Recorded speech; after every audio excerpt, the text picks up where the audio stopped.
नमस्कार प्यारे दोस्तों। तो कैसे हो आप सभी लोग? उम्मीद है अच्छे होंगे और सभी की तैयारी अच्छी चल रही होगी। हम लोग साइंस के 20 क्वेश्चन की सीरीज में एक बार फिर से हाजिर हैं। 20 क्वेश्चन साइंस के। चलिए फिर हम लोग क्वेश्चन नंबर 1 से शुरू करेंगे और 20 क्वेश्चन को अच्छे से साइंस में जितने भी रेलवे के लिए इम्पोर्टेंट क्वेश्चन हैं, आपका एग्ज़ाम लगे हुए हैं, ठीक है। तो आइए क्वेश्चन नंबर 1 देखिए। क्वेश्चन नंबर 1 में है कि एक घूमती हुई वस्तु का कोणीय वेग निम्न के संदर्भ में व्यक्त किया जाता है। तो यहाँ पे कोई घूमती हुई वस्तु है और उस वस्तु का कोणीय वेग निम्न में संदर्भ में व्यक्त किया जाता है। तो कोणीय वेग का हमने पिछली क्लास में बताया था। कोणीय वेग का फार्मूला होता है W बराबर V अपान क्या होता है, R होता है ना। W बराबर V बटे में R, जहाँ पे W बताता है किसको, कोणीय वेग को, और V किसको बताता है, रेखीय वेग, और R क्या होता है, त्रिज्या। कोई वस्तु अगर वृत्ताकार मार्ग पे क्या होता है, चक्कर लगाता है, तो उसका कोणीय वेग और रेखीय वेग और त्रिज्या में जो संबंध होता है W बराबर V अपान R होता है, ठीक है।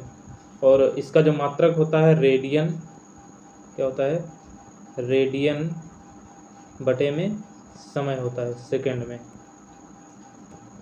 ठीक है। रेडियन पर सेकंड होता है इसका मात्रक। तो इसका मतलब है कोणीय वेग को किस में व्यक्त किया जाएगा, रेडियन पर सेकंड में। तो इसका आंसर कितना हो जाएगा, रेडियन पर सेकंड में, ठीक है। चलिए क्वेश्चन नंबर, इसके बाद हम लोग 2 नंबर पे आ जाएंगे। क्वेश्चन नंबर 2 पे देखिए। क्वेश्चन नंबर 2 में हमसे बोला गया है कि एक वृत्ताकार पथ में स्थिर गति वाले पिंड की गति को क्या कहा जाता है। तो कोई वस्तु है स्थिर गति से अगर वृत्ताकार मार्ग पर चक्कर लगाती है, ठीक है, तो उसकी गति को क्या कहते हैं, एक समान वृत्तीय गति कहते हैं। क्या बोलते हैं उसको, एक समान वृत्तीय गति बोलते हैं, ठीक है। इसका आंसर हो जाएगा डी। दोलनीय गति का तो मतलब जानते ही हैं कि जब कोई वस्तु, जैसे मान लो पेंडुलम है, आगे पीछे गति करता है, तो उसको क्या बोलते हैं, दोलनीय गति कहते हैं, ठीक है। चलिए क्वेश्चन नंबर, इसके बाद हम लोग आ जाएंगे 3 नंबर पे। 3 नंबर क्वेश्चन देखेंगे। धातु का ताप बढ़ाने से उसका प्रतिरोध क्या होता है, ठीक है। तो प्रतिरोध का फार्मूला आप 2 जरूर याद रखें। एक R बराबर होता है V अपान आई, क्या होता है, V अपान आई, वोल्ट बटे में धारा। प्रतिरोध बराबर क्या होता है, V वोल्ट बटे में धारा। और एक R बराबर होता है रो L अपान A, ठीक। ये 2 फार्मूले होते हैं प्रतिरोध के, ठीक है। पहले जो फार्मूला है, R बराबर होता है V अपान आई, जहाँ पे V वोल्टेज और धारा I पे निर्भर करता है प्रतिरोध। उसके बाद है R बराबर रो L अपान A, दूसरा फार्मूला, जिसमें प्रतिरोध लंबाई पर निर्भर करता है, क्षेत्रफल पे निर्भर करता है, और रो का मतलब है प्रतिरोधकता होता है, तो पदार्थ की प्रकृति पे निर्भर करता है। साथ ही अगर हम लंबाई के साथ इसमें बोला जाए कि ताप अगर बढ़ाते हैं, धातुओं को ताप बढ़ाने पे उसका प्रतिरोध जो होता है R का मान, वो भी क्या होता है, बढ़ता है, ठीक है। लेकिन यही चीज़ अगर बात करें अर्धचालक में, तो इसका उल्टा हो जाता है, ठीक है। अर्धचालकों में क्या होता है, ताप बढ़ाने पे प्रतिरोध घटता है, लेकिन धातुओं की बात करेंगे तो ताप बढ़ाने पे प्रतिरोध क्या होता है, बढ़ता है। तो आंसर क्या हो जाएगा, ए, ठीक है। प्रतिरोध किस पे निर्भर करता है, तार की लंबाई पे निर्भर करता है, तार के क्षेत्रफल पे, मतलब अनप्रस्थ काट का क्षेत्रफल, जो मोटाई होता है, जितना ज़्यादा मोटा होगा प्रतिरोध उतना कम होता है, उल्टा होता है, ठीक है।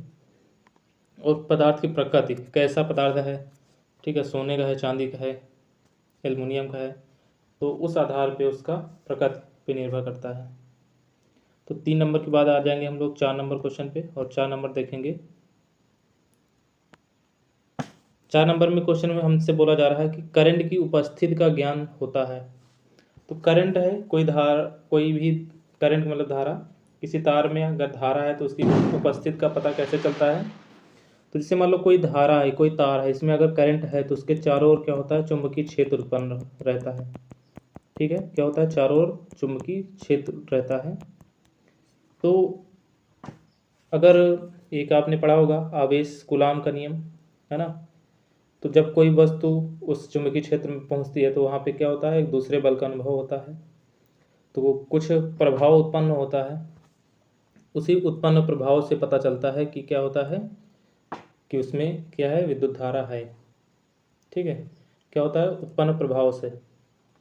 और इसकी करंट का पता तो लगाते हैं किससे, गैल्वेनोमीटर से, गैल्वेनोमीटर। ठीक है, गैल्वेनोमीटर से करंट का पता लगाते हैं, उसके साथ अमीटर से विद्युत धारा मापते हैं। अमीटर से क्या नापते हैं, विद्युत धारा को मापा जाता है। ठीक है, लेकिन गैल्वेनोमीटर से क्या, न्यूनतम विद्युत धारा जिससे पता लगाया जा सकता है कि विद्युत धारा है कि नहीं है। ठीक है, तो वो चीज़ हम गैल्वेनोमीटर से नापते हैं। चलिए क्वेश्चन नंबर 4 के बाद आ जाएंगे हम लोग 5 नंबर में।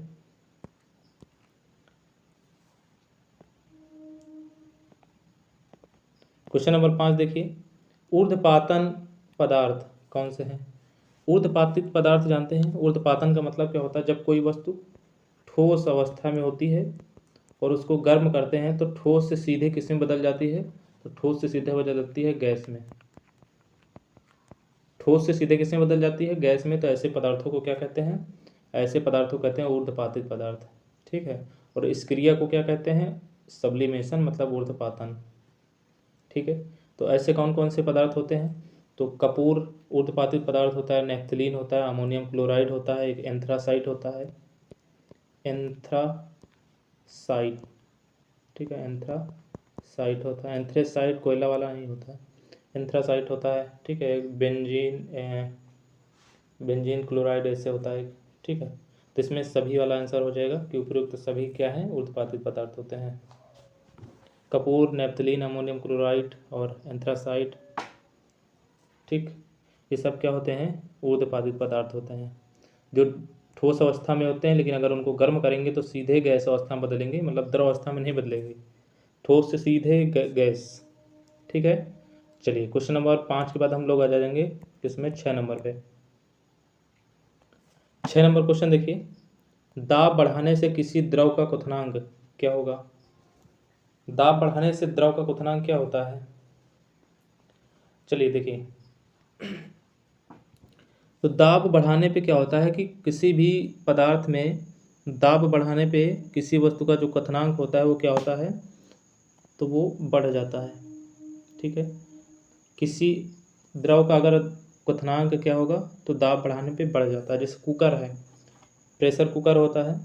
ठीक है, तो प्रेशर कुकर में दाब ही तो होता है, जो दाब प्रेशर उसके अंदर बढ़ता है, दाब बढ़ता है, तो वहाँ पे क्या होता है, क्वथनांक बढ़ जाता है। जैसे मान लो जल है, जल का क्वथनांक कितना होता है, वैसे जल का क्वथनांक कितना होता है, तो जल का क्वथनांक का मतलब है 100 डिग्री सेल्सियस होता है। जिस वस्तु पे, जिस टेम्परेचर पे कोई वस्तु उबलने लगती है तो उसका मतलब है कि वो, उसका क्वथनांक कितना होगा, वही। जैसे जल है 100 डिग्री सेल्सियस पे उबलता है ना, तो इसका मतलब है कि इस जल का क्वथनांक कितना है, 100 डिग्री सेल्सियस है।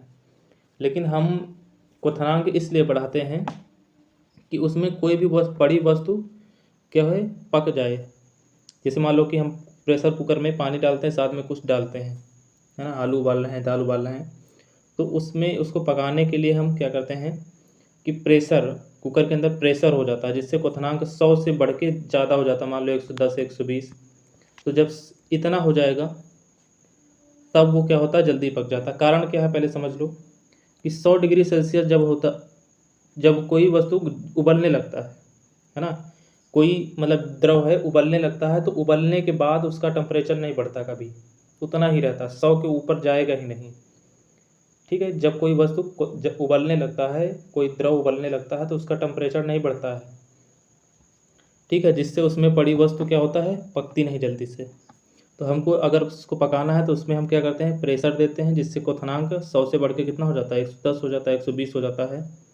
तो इसका मतलब टेम्परेचर अभी और बढ़ेगा। ठीक है, 100 डिग्री सेल्सियस से और ज़्यादा बढ़ जाएगा, जिससे उसमें पड़ी वस्तु क्या हो जाती है, पक जाती है। अब उसमें हम क्या करते हैं, क्वथनांक बढ़ाने के लिए एक चीज़ और करते हैं, क्वथनांक बढ़ाने के लिए उसमें अशुद्धि मिलाते हैं। क्या मिलाते हैं? अशुद्धि मिलाई जाती है। ठीक है, अशुद्धि मिलाते हैं। अशुद्धि का मतलब क्या मिलाते हैं? जैसे नमक। ठीक है, नमक मिलाते हैं। तो नमक मिलाने से भी क्या होता है? क्वथनांक बढ़ जाता है। दाब बढ़ाने पर भी क्वथनांक बढ़ जाता है। ठीक है, चलिए क्वेश्चन नंबर 6 के बाद आ जाएंगे हम लोग 7 नंबर पे। 7 नंबर पे वाष्प की गुप्त ऊष्मा होती है। वाष्प, वाष्प मतलब मान लो भाप, है ना। भाप की गुप्त ऊष्मा कितनी होती है? तो भाप की गुप्त ऊष्मा होती है 540 कैलोरी पर ग्राम होती है। कितनी होती है?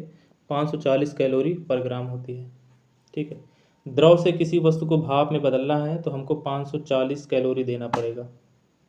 द्रव से किसी वस्तु को भाप में बदलना है तो 540 कैलोरी देना पड़ता है, और ठोस को द्रव में बदलना है तो हमको 80 कैलोरी पर ग्राम देना पड़ता है। ठीक है, ठोस की गुप्त ऊष्मा 80 कैलोरी होती है, 80 कैलोरी पर ग्राम होती है, और भाप की गुप्त ऊष्मा कितनी होती है? तो 540 कैलोरी पर ग्राम होती है। आपने पढ़ा होगा कि द्रव से या पानी से जलने से अपेक्षा भाप में जलने में ज़्यादा क्या होता है? ज़्यादा आपको कठिनाई होती है ना, ज़्यादा परेशानी होती है, क्योंकि भाप में क्या होता है? 540 कैलोरी पर ग्राम ऊष्मा होती है। ठीक, इसलिए इससे जला हुआ आदमी ज़्यादा अपने आप को असहज महसूस करता है। चलिए 7 नंबर के बाद आ जाएंगे हम लोग 8 नंबर पे। और 8 नंबर क्वेश्चन में हमसे बोला जा रहा है कि एक ध्वनि का एक रूप है जो सुनने की अनुभूति पैदा करता है। ध्वनि का एक रूप है जो सुनने की अनुभूति पैदा करता है ना। तो कौन क्या होता है? तो सबसे पहले जान लीजिए, जो ध्वनि होता है, ध्वनि क्या होता है? ध्वनि एक प्रकार की अनुदैर्ध्य तरंग होती है। कौन सी तरंग होती है? अनुदैर्ध्य तरंग होती है। और अनुदैर्ध्य भी कैसी तरंग? यांत्रिक अनुदैर्ध्य तरंग। ठीक है, यांत्रिक। तो यांत्रिक ऊर्जा दो प्रकार की होती है, एक अनुप्रस्थ यांत्रिक तरंग होती है, एक अनुदैर्ध्य यांत्रिक तरंग होती है, जिसमें जो ध्वनि होती है वो अनुदैर्ध्य यांत्रिक तरंग होती है। ठीक है, तो यांत्रिक नहीं है तो फिर इसको हम किस में लाएंगे? यांत्रिक ऊर्जा में। ध्वनि एक प्रकार की यांत्रिक ऊर्जा होती है, लेकिन तरंग पूछा जाएगा तो अनुदैर्ध्य यांत्रिक तरंग होगी। ठीक है, अब ध्वनि के बारे में जानते हैं। 332 मीटर पर सेकेंड इसकी चाल होती है 0 डिग्री टेम्परेचर पे। ठीक है, और ध्वनि को चलने के लिए ठोस द्रव गैस, क्योंकि निर्वात में तो चलती नहीं है, तो ठोस द्रव गैस, ध्वनि को ठोस द्रव गैस तीनों माध्यम में चलती है, और सबसे ज़्यादा किस में होती है? ठोस में, फिर इसके बाद द्रव में, फिर इसके बाद गैस में। ठीक है, सबसे तेज ठोस में, फिर द्रव में, फिर गैस में। चलिए क्वेश्चन नंबर 8 के बाद हम लोग आ जाएंगे 9 नंबर पे। 9 नंबर क्वेश्चन में हमसे बोला जा रहा है कि संधारित्र का कार्य, संधारित्र कार्य करता है। संधारित्र किस पे कार्य करता है? केवल एसी पर, एसी डीसी दोनों पर, केवल डीसी पर, ना तो एसी तथा ना तो डीसी पर। तो जो संधारित्र होता है वो किस पे काम करता है? तो सबसे पहले जान लीजिए, संधारित्र जो होता है इसको कैपेसिटर भी बोलते हैं। क्या बोलते हैं? कैपेसिटर। तो जो कैपेसिटर होता है वो आपको पता है कि जैसे पंखा हो गया, है ना, मोटर हो गई, जितनी भी मोटरें होती है ज़्यादातर उसमें क्या होता है? कैपेसिटर लगा होता है। आपके घर में समरसेबल लगा है तो उसका जो पैनल होता है उसमें भी कैपेसिटर लगा होता है, क्योंकि वो क्या करता है? वो वोल्टेज को स्टोर करता है। क्या करता है? वोल्टेज को स्टोर करके रखता है। विभव, विभव को इकट्ठा, विभव को इकट्ठा करता है। ठीक है, और ये एसी डीसी दोनों पे कार्य करता है। एसी डीसी पे दोनों पे कार्य करता है संधारित्र, इसी को कैपेसिटर भी बोलते हैं। ठीक है, चलिए क्वेश्चन नंबर 9 की बात आ जाएंगे 10 नंबर पे। 10 नंबर जो क्वेश्चन आपको बोला जा रहा है, इसमें कहा जा रहा है कि 3 विलयन है XYZ का पीएच मान आपको दिया है 2, 11, 7। उन्हें हाइड्रोजन आयन सांद्रता के अवरोही क्रम में व्यवस्थित कीजिए। अब अवरोही क्रम में व्यवस्थित करना हाइड्रोजन आयन की सांद्रता। सबसे पहले देखो एक्स, वाई और जेड, ये 3 विलयन है और इनका पीएच आपको दिया है। इनका पीएच कितना दिया है? पीएच मान दिया, पहले का 2 है, दूसरे का 11 है, तीसरे का 7 है। ठीक, अब पता है कि पीएच वैल्यू पता है कि 0 से लेकर 7 तक अम्लीय होता है, 7 में उदासीन और फिर 7 के बाद क्षारीय होता है। तो जो ज़्यादा अम्लीय होता है वो ज़्यादा H+ आयन देता है, जो कम अम्लीय होगा वो कम H+ आयन देता है। ठीक है, तो जैसे यहाँ पे इसका pH मान 2 है तो ये सबसे ज़्यादा अम्लीय होगा। ठीक है, उसके बाद कौन सा होगा? फिर ये 7 नंबर वाला मतलब है जेड, फिर उसके बाद कौन सा होगा? 11। तो सबसे ज़्यादा H+ आयन कौन सा देगा? एक्स देगा। फिर इससे कम कौन देगा? तो इससे कम देगा आपका जेड देगा। फिर इससे कम कौन सा देगा? तो वाई देगा, क्योंकि जो ज़्यादा अम्लीय होगा वो ज़्यादा H+ आयन देता है ना। तो इसका मतलब है सबसे ज़्यादा H+ आयन कौन देगा? एक्स, फिर जेड, फिर वाई। एक्स जेड वाई, इसका आंसर हो जाएगा बी। ठीक है, तो पीएच मान आपको पता होगा, पीएच स्केल की खोज HP सोरेनसन ने किया था। ठीक है, और 0 से लेकर 7 तक अम्लीय होता है, 7 पे उदासीन और 7 से 14 के बीच में क्षारीय होता है। तो हाइड्रोजन आयन जो ज़्यादा अम्लीय होगा वो हाइड्रोजन आयन ज़्यादा देता है ना। चलिए क्वेश्चन नंबर, इसके बाद हम लोग आ जाएंगे 11 नंबर पे। 11 नंबर क्वेश्चन देखिए, उस विलयन का पीएच मान क्या होगा जिसके हाइड्रोजन आयन की सांद्रता 1×10⁻⁵ मोल प्रति लीटर है। ठीक है, तो जैसे यहाँ पे दिया है सांद्रता 1×10⁻⁵, तो 10 की घात जो -5 दिया है, तो पीएच वैल्यू जब निकालते हैं तो लॉग निकालते हैं इसमें, है ना। लॉग के साथ इसको रखते हैं, तो जब इसको लॉग के साथ रखते हैं तो ये 5 आगे आ जाता है, 5 log 10। ठीक, और 1/, में इसकी वैल्यू होती है, सबसे पहले इसको याद रखें, 1/, में इसको वैल्यू रखते हैं तो ये 1/, में रहता है वैल्यू, ये ऊपर जाता है तो प्लस में हो जाता है। ठीक है, तो 5 आगे जाता है, log 10 का मान 1 हो जाता है, तो इसका मतलब इसका पीएच मान कितना हो जाता है? 5। ठीक है, तो कोई भी विलयन का मान अगर सांद्रता 1×10⁻⁵ है तो इसका मोल या पीएच कितना हो जाएगा? 5 हो जाता है। ठीक है, चलिए, या फिर आप ऐसे याद रखें कि जब भी 10 की घात जितना दिया होगा वही उसका पीएच मान होता है, पावर। चलिए 11 नंबर के बाद हम लोग आ जाएंगे 12 नंबर में। 12 नंबर क्वेश्चन देखेंगे। 12 नंबर हमसे क्वेश्चन में बोला जा रहा है कि निम्नलिखित में से कौन सा परमाणु बहुपरमाणविक है। बहुपरमाणविक मतलब पॉली एटॉमिक, है ना, पॉलीटॉमिक। सबसे पहले देखिए, जैसे कोई मान लो तत्व है, हम मान लेते हैं ऐसे एक तत्व दिया x है, ये जिस अवस्था में रहता है, जैसे मान लो कि x5 अवस्था, x5 इस अवस्था में है, तो इसका मतलब इसमें कितने परमाणु हैं? तो इसमें 5 परमाणु हैं। कितने हैं? 5 परमाणु। तो इसको क्या बोलेंगे? इसको पेंटाएटॉमिक बोलेंगे। ठीक है, 5 परमाणु हैं। जैसे फास्फोरस है, तो ये हमेशा P4 के रूप में रहता है। क्लोरीन है तो ये हमेशा Cl2 के रूप में रहता है। आर्गन है तो ये Ar के रूप में रहता है, और सल्फर है तो ये S8 के रूप में रहता है। ठीक है, तो जैसे फास्फोरस P4 है तो ये टेट्रा एटॉमिक हो जाएगा, ये डाई एटॉमिक हो गया, ये मोनो एटॉमिक हो गया, ये, है ना। तो इसमें 8 परमाणु हैं, तो इसका मतलब पॉलीएटॉमिक में आ जाएगा। ये एक इसमें आएगा पॉलीएटॉमिक में, तो इसका मतलब डी आंसर इसका हो जाएगा। बहुपरमाणविक कौन है इसमें सबसे ज़्यादा? तो गंधक। गंधक मतलब सल्फर होता है। ठीक है, समझ में आया ये वाला। चलिए क्वेश्चन नंबर 12 के बाद हम लोग आ जाएंगे 13 नंबर पे।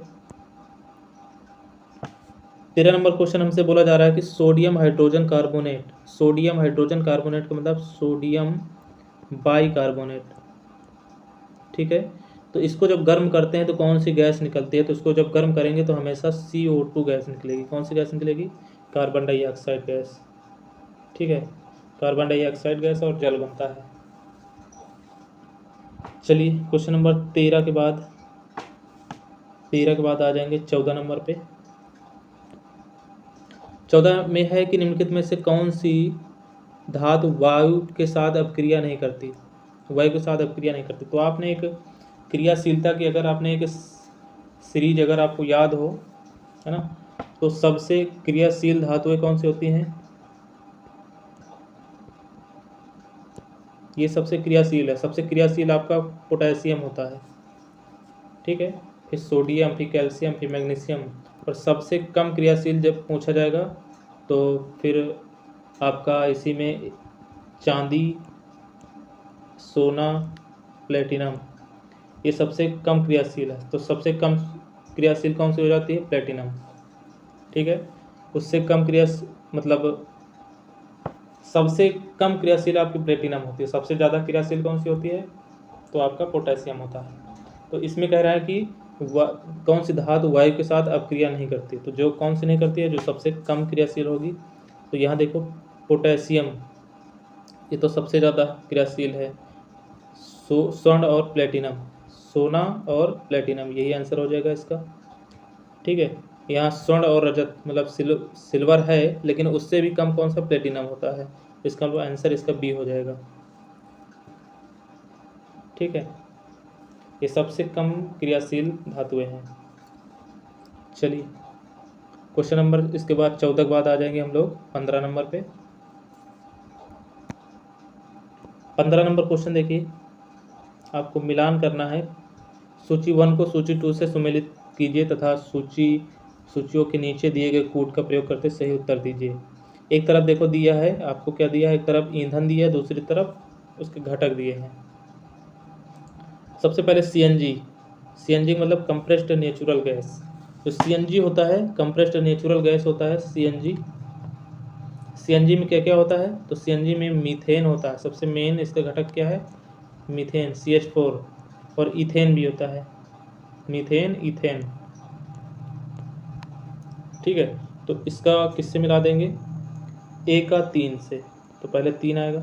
फिर LPG लिक्विड पेट्रोलियम गैस, इसमें क्या होता है, ब्यूटेन प्रोपेन होता है, तो फिर 2 का 2 हो जाएगा, बी का 2। कोल गैस, जो कोल गैस होता है और जल गैस, ठीक है, ये दोनों काफ़ी पूछे जाते हैं। कोल गैस जो होता है तो इसको किससे मिलाएंगे, कोल गैस में बताइए क्या क्या होता है, और जल गैस। देखो जो कोल गैस होता है, कोल गैस में कोयला होता है, कोयले का मतलब उसमें मीथेन होता है, तो मीथेन रहेगा इसके साथ। तो hydrogen, methane, carbon monoxide coal gas में। और जल गैस में आपका होता है कार्बन मोनोऑक्साइड और हाइड्रोजन, ठीक है। तो यहाँ पे इसको मिला देंगे 1 से, तो सी का 4 हो जाएगा और डी का 1 हो जाएगा, तो 32 41 इसका आंसर हो जाएगा, ठीक है। चलिए 32 41 को मिलाएंगे, 32 41 सी ऑप्शन हो जाएगा, 32 41, ठीक है, 32 41 इसका आंसर हो जाएगा ये वाला।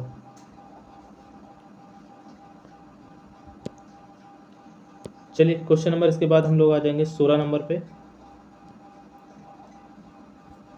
16 नंबर क्वेश्चन देखिए, मैलिएबल के गुण को दर्शाता है। मैलिएबल का मतलब जानते हैं, मैलिएबल का मतलब होता है आघात वर्धनीयता, ठीक है, आघात वर्धनीयता। अब आघात वर्धनीयता का मतलब जानते हैं,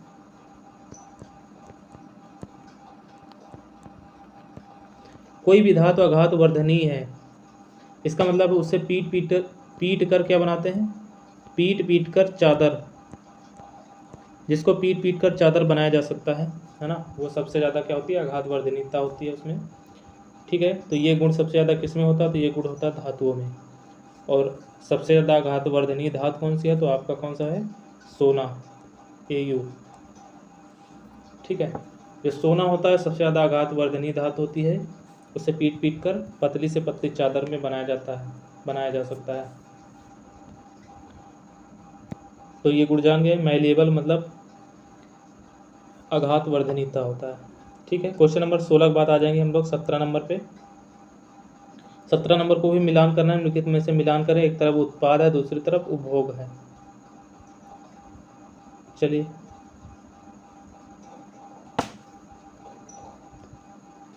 तो एक तरफ पहले यहाँ मिलाना है पेट्रोलियम ईथर। इसका उपयोग कहाँ पे करते हैं पेट्रोलियम ईथर का?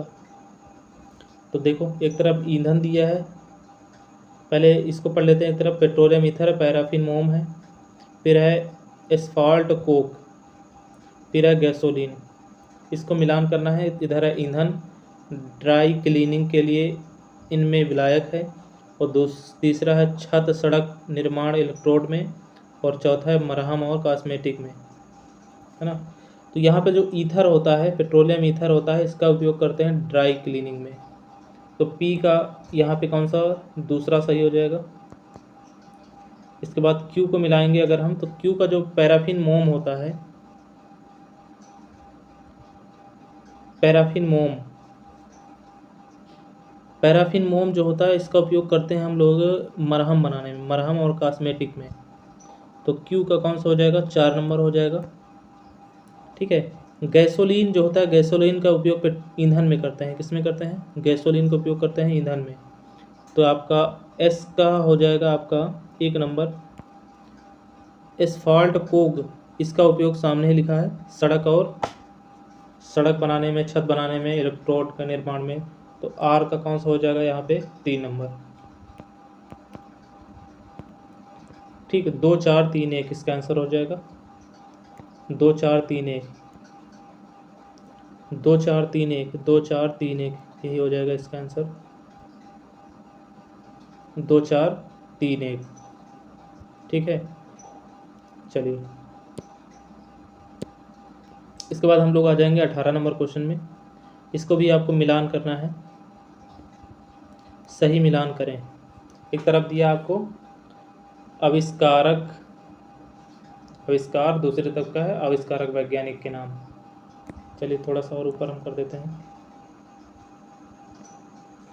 सबसे पहले डायनामाइट की खोज किसने किया था? तो पता है अल्फ्रेड नोबेल ने। तो इसको मिला देंगे इसमें। पी का कौन सा आंसर हो जाएगा? तीसरा। फिर क्यू को मिलाना है। डायनमो की खोज किसने किया था? तो माइकल फैराडे ने ही। तो क्यू का दूसरा हो जाएगा। इलेक्ट्रॉन की खोज जे थॉमसन ने किया था, है ना। तो आर का पहला हो जाएगा।